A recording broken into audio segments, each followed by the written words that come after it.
और इस तरह से उन्होंने पूरे चतुर्मास में अच्छे से अच्छी व्यवस्थाएं दे करके धर्म प्रभावना का कार्य कराया। आचार्य श्री ने भी बहुत अच्छे तरीके से स्वाध्याय वगैरह किया। पूज्यपाद स्वामी विरचित जो संस्कृत की भक्तियां हैं उनके अनुवाद का कार्य भी आचार्य श्री का महुआ में ही संपन्न हुआ था, जिसका पाठ हम लोग करते रहते हैं। ऐसे स्वाध्याय साधना के क्रम में विभिन्न धर्म प्रभावनाओं के प्रसंगों के साथ महुआ जी का चतुर्मास संपन्न हुआ। और उसी चतुर्मास में पहले से ही जिनकी क्षुल्लक दीक्षाएं वगैरह हो चुकी थी, एलक दीक्षा का प्रसंग बना। और 21 अगस्त मुकुट सप्तमी की तिथि पर 4 ऐलक दीक्षाएं हुई। निर्वेक सागर, विनीत सागर, निर्णय सागर और प्रबुद्ध सागर, 4 ऐलक दीक्षाएं वहां पर महुआ जी में संपन्न हुई। महुआ जी का चातुर्मास संपन्न होने के बाद आचार्य श्री ने अब लक्ष्य बनाया गिरनार यात्रा के विहार का। तारंगा से वापिस आकर के महुआ चातुर्मास किया, अब गिरनार जी के लिए विहार आचार्य श्री का प्रारंभ होता है। लोगों को अनुमान लग गया था और बाबूजी ने निवेदन भी कर दिया आचार्य श्री को कि आचार्य श्री आप गुजरात में आए हैं, एक भावना तो हमारी पूरी हो गई कि गुजरात में ही आपका चतुर्मास हो गया, दूसरी भावना भी पूरी हो गई कि सूरत के निकट महुआ क्षेत्र पर आपका चतुर्मास हो गया, तीसरी भावना और हमारी पूरी हो जाए, वो निवेदन ये है कि आप गिरनार यात्रा करें और मैं आपके पूरे संघ की जितनी समाज भी जाना चाहे हम पूरी समाज की संघ सहित गिरनार यात्रा कराएंगे, ये आपके चरणों में निवेदन है। इतनी उदारता से निवेदन करके बाबूजी अपनी तैयारी में जुट गए। समय आया, आचार्य श्री का विहार हुआ और संघ के साथ त्यागी वृत्तियों को भी आचार्य श्री जो संकोच कर रहे थे संकेत देने में कि इतना लंबा विहार, अपरिचित इलाका, जैन समाज के गांव कम है, तो संघ तो ठीक है, बाकी ये त्यागी वृत्ति और ब्रह्मचारी लोग तो फिर भी ठीक है, संघ के साथ सेट हो जाते हैं, ये आश्रम की बालिकाएं, बहनें, ब्रह्मचारिणियाँ ये कैसे विहार करेंगी। तो आचार्य श्री ने इन लोगों को संकेत दे दिया था कि आप लोग विहार में नहीं रहना, आप तो सीधे यात्रा करने को चले जाना, आप तो गाड़ी वाले हो, आगे पीछे चले जाना। बाबूजी को मालूम चला कि आचार्य श्री ने इन लोगों को संकेत नहीं दिया है, तो जाकर के निवेदन करके आचार्य श्री कितना प्रबंध करना पड़ेगा, जितना करना पड़ेगा हम करेंगे, लेकिन बिहार तो चतुर्विध संघ का होगा, सभी लोग जाएंगे, जहां जहां की जो समाज चलना चाहे चले, प्रबंध मैं करूंगा और त्यागी वृत्ति बहनों की यात्रा होना चाहिए। आचार्य श्री जब उन्होंने बहुत विश्वास के साथ निवेदन किया तो आचार्य श्री ने भी मौन रह करके आशीर्वाद दे दिया, देखो आप सबकी व्यवस्था क्या है। और संघ का विहार हुआ। राजकोट होकर के आचार्य श्री गिरनार जी के लिए विहार किए। राजकोट आदि स्थान आप जानते ही हो, लेकिन आचार्य श्री को क्या फर्क पड़ता है, कोई भी इलाका कैसा भी हो, तत्व जिनके पास है, साधना स्वाध्याय जिनके पास है, उनको कहीं कोई फर्क नहीं पड़ता। और ऐसा करते हुए राजकोट की ओर विहार हुआ।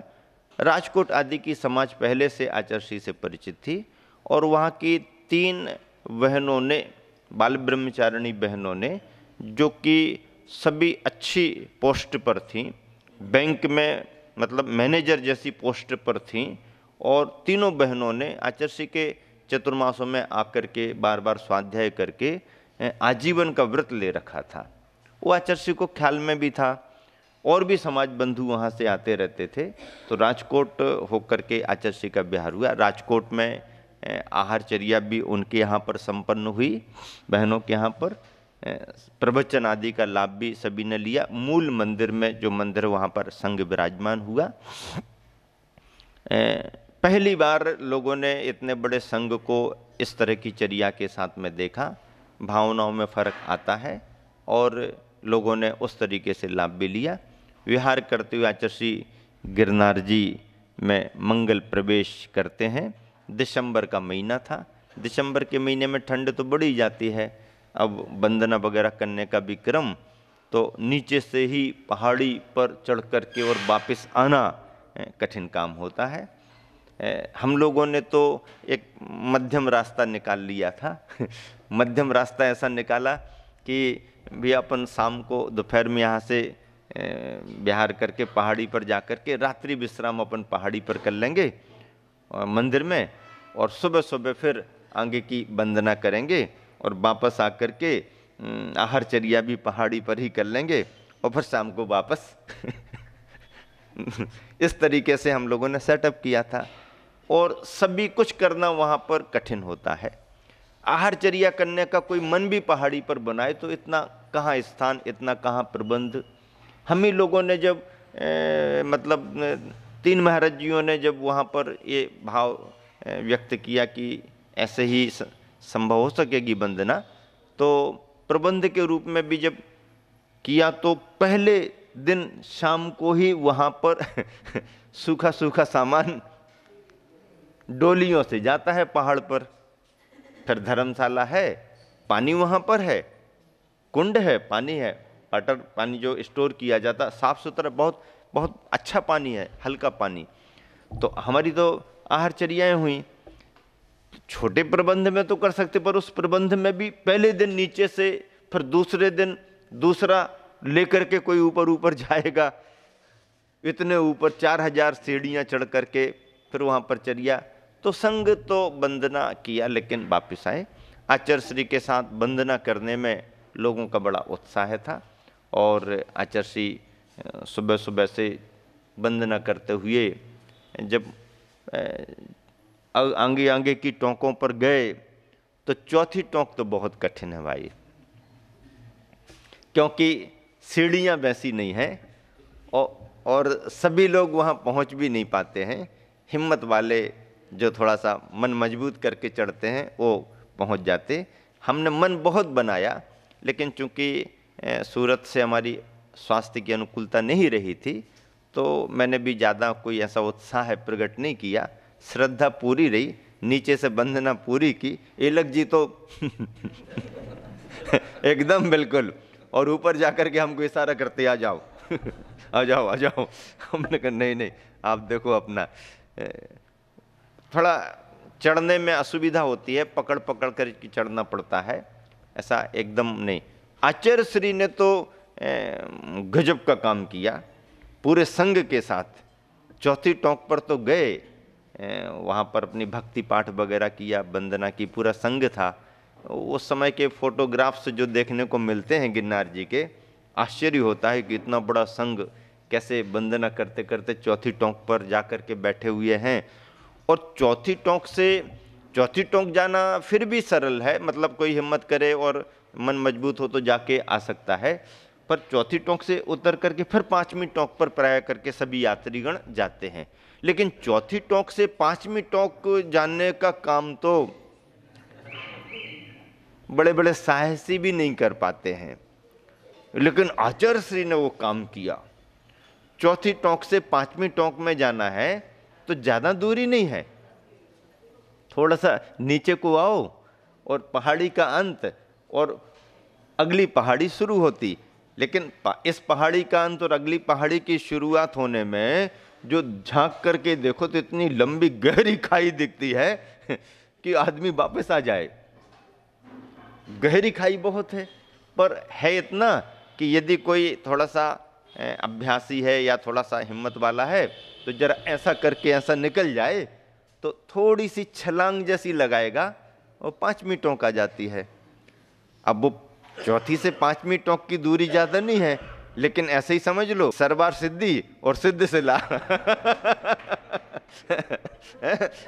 सरवार सिद्धि और सिद्ध सिला में ज़्यादा अंतर तो नहीं है, लेकिन ऐसा थोड़ी कोई छलांग लगा करके चला जाए। या सुमेरु पर्वत और स्वर्ग का पहला विमान, थोड़ा ही सा एक बाल का अंतर, कोई ऐसा चला नहीं, बीच में ऐसा दिखता है। तो वहाँ पर जाकर के कई महाराज भी बहुत संकोच में आ गए, भैया हम नहीं निकलते, भैया हम नहीं जा पाएंगे। और आचार्य श्री कहे अब नीचे उतर के फिर 5वीं टोंक पर कौन जाएगा, यहीं से निकलते हैं। आचार्य श्री आगे गए, कायोत्सर्ग किया। संघ के महाराज भी आचार्य श्री अपन आचार्य देखते देखते देखते, और ऐसा करके आचार्य श्री ने कायोत्सर्ग किया और अंदाज लगा लिया, देख लिया। और कई लोग निकलते भी रहते हैं वहां से, ऐसा रास्ता भी है जो निकलते वो निकल भी जाते हैं। तो अंदाज लगा करके और आचार्य श्री बराबर चौथी टोंक से 5वीं टोंक पर देखते ही देखते जैसे ही यूं किया पहुंच गए। जय जोर से नेमिनाथ भगवान की जय, ज्ञान सागर जी आचार्य महाराज की जय, ऐसा बोला। आचार्य श्री का तो मंत्र है, तीर्थंकर भगवान और गुरुवर आचार्य ज्ञान सागर महाराज की जय। जैसे ही बोला तो महाराजों में अब हम भी, फिर महाराज धीरे धीरे करके एक दूसरे को, लेकिन पकड़ करके नहीं, छोड़ करके, स्वाश्रत होकर के, और संग अधिकांश महाराज जी वगैरह आचार्य श्री के साथ चौथी टोंक से 5वीं टोंक पर पहुंच गए। 5वीं टोंक पर पहुंचने पर थोड़ी सी व्यवस्थागत असुविधाएं तो होती हैं, क्योंकि पंडित पुजारी तो पहले ही से बैठना शुरू कर दिए थे और वो चरणों को ढक करके भी रखते हैं। ये तो सभी समय पहले से होता रहा, पर आचार्य श्री के संग के पहुंचने पर स्वाभाविक कुछ फर्क तो आता है। और ऐसा बताते हैं महाराज जी वगैरह कि उस बाबा ने संग को देख करके चरण पूरे तो नहीं खोले, लेकिन थोड़ा खोल करके और दर्शन करा दिए। आचार्य श्री ने कुछ कहा नहीं, संग ने भी, आचार्य श्री ने पहले से संकेत दे दिया था अपन को वंदना करनी है, सिद्ध भूमि पर आ गए, जो मिले ठीक, नहीं मिले ठीक। ऐसा करके फिर जब आचार्य श्री निकल गए, कुछ कहा नहीं, तो उस बाबा को भी लगा कि इन्होंने तो कुछ कहा ही नहीं कि और खोलो, कि ऐसा करो, कि वैसा करो, दिखाओ, कोई बात नहीं। आचार्य श्री अगले दिन भी वंदना करने को गए, तो इस बार तो वो पहले ही से साफ करके बैठ गया और कहने लगा आइए। तो आचार्य नहीं नहीं नहीं, ठीक ठीक ठीक। आचार्य श्री दूर ही बैठे रहे, नहीं नहीं नहीं, ठीक ठीक ठीक ठीक। दर्शन वंदना हो गई और भगवान तो ऊपर हैं, बस हो गया काम। ऐसा करके सौहार्द से, बिना किसी चर्चा वार्ता के आचार्य श्री ने वंदना की, परिक्रमा लगाई, बैठ के अपना जो भी ध्यान भाव करना वो किया। और वहीं पर कुछ क्षुल्लक जीवों के लिए एलक दीक्षा भी प्रदान कर दी गई। एलक दीक्षा में करना थोड़ी कुछ पड़ता है, बस दुपट्टे ही तो अलग करना है, कटोरा तो नीचे रखा है कटोरा थोड़ी पकड़ के थोड़ी रखते हैं, दुपट्टे ही तो है। हाँ हाँ हो गया, कर लो कायोत्सर्ग, चलो। तो ऐसे 5 एलक दीक्षाएं 19 दिसंबर को गुरुवार का दिन था और तिथि भी बहुत पावन थी, मक्सिर शुक्ला दशमी। और मक्सिर शुक्ला दशमी महावीर भगवान की तप कल्याणक है, तप कल्याण या माघ बदी दशमी, हाँ माघ के महीने में तो है, अब बदी है कि शुद्धि है, मक्सिर शुद्धि दशमी आई, हाँ तो ऐसा शायद महावीर भगवान का दीक्षा कल्याणक ही रहा होगा। तो ऐसी शुभ तिथि में, और शुभ तिथि तो ये है सो है ही, कल्याणक तिथि रही तो और ही शुभ है। कल्याणक तिथि ना भी हो और यदि साधक के मन में संयम लेने के भाव और गुरु के मन में दीक्षा देने के भाव आ जाएं, तो सारी तिथियां अपने आप में शुभ और पवित्र हो जाती हैं। फिर नेमिनाथ भगवान की निर्वाण स्थली 5वीं टोंक, ऐसी निर्वाण स्थली सिद्ध क्षेत्र गिरनार जी, जिसका मूल नाम ऊर्जयंती गिरी है, ऐसे टोंक पर 5 एलक दीक्षाएं, प्रशस्त सागर जी, प्रवचन सागर जी, पुण्य सागर, पाय सागर, प्रभाव सागर आदि क्षुल्लक जी जो पहले से थे, एलक दीक्षा हो गई। अच्छे तरीके से गुरुवर की वंदना संपन्न हुई। प्रवास भी आचार्य श्री का नीचे धर्मशालाओं में रहा, पंडित जी की धर्मशाला में ही प्रवास था, वहीं से वंदना करने में निकटता पड़ती है और अक्सर करके लोग इसलिए वहाँ रुक जाते हैं कि सुबह से वंदना करने में अब प्रबंध भी हो गए और भी अन्य अन्य स्थान तैयार हो गए, लेकिन उस समय स्थान वगैरह कम थे। इस तरह से आचार्य श्री की गिरनार यात्रा में गिरनार जी की वंदना, गिरनार जी सिद्ध क्षेत्र अपने आप में प्रसिद्ध स्थान है, तीर्थंकर की निर्वाण स्थली है। नेमिनाथ भगवान की दीक्षा स्थली भी सहसा वन के नाम से प्रसिद्ध है। सहसा वन, सहस्राम्र वन मूल शास्त्र का नाम है। वो सहस्राम्र वन होते होते सहसा वन और शेषा वन के नाम से भी जाना जाता है। वहीं पर रेवतगिरी पहाड़ियों में नेमिनाथ भगवान को दीक्षा के बाद में साधना करते हुए केवल ज्ञान की प्राप्ति भी हुई।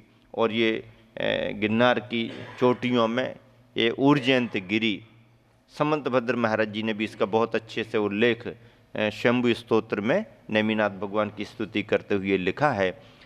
तो ऐसी गिरनार जी की वंदना, सिद्ध क्षेत्र सिद्ध भूमि की वंदना और बड़ी तीर्थ यात्रा के रूप में आचार्य श्री की ये यात्रा अपने आप में अविस्मरणीय है। गुरुवर आचार्य श्री भी जब कभी भी अनुकूलता या प्रसंग बनते हैं, यात्रा के संस्मरण अवश्य ही सुनाते हैं।